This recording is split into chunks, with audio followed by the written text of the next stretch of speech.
helping keep modern Manx history alive. So, Greg, first of all, the highlights for you of today's Manx budget?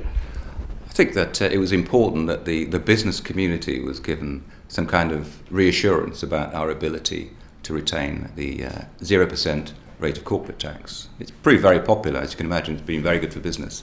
I think it was important that the community had some reassurances from the government that there were no immediate plans to change that despite the pressure from the EU.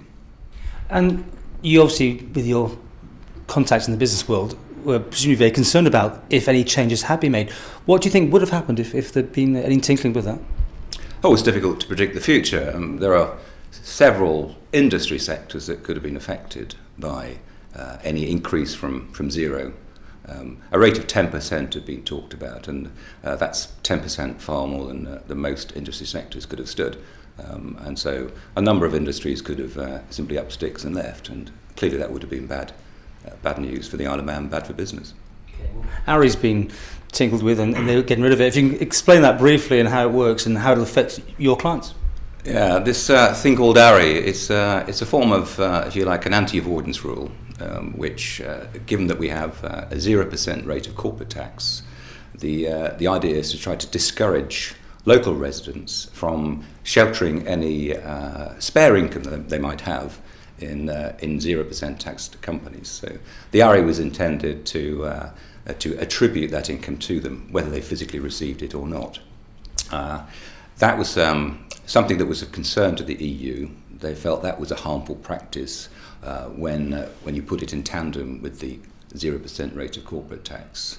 So in an attempt to head off any other preemptive strikes from the EU, we decided to take the bull by the horns, and just ahead of the EU itself announcing that ARI was going to be targeted, we've decided to abolish it, and I believe a similar step has been taken in Jersey as of today.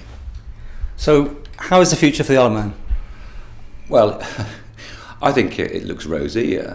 It's an election year, so you wouldn't necessarily have expected any dramatic or radical developments in today's budget. But we seem to be ahead of target in terms of things like keeping the lid on government spending. As I said earlier, the main priority was to give reassurance to the business community about 0% tax, and that seems to have been achieved. So I think the future is good. And can the Isle of Man prosper rather than just sort of stay still in these turbulent times? Another point that the Treasury Minister made was that we're less reliant on pure financial services these days, the sorts of things that I and my colleagues do. And so we developed a number of other key industry sectors, such as e-gaming. And I think these are going to continue to prosper and give us a more diverse economy going forward. And that's clearly got to be good news.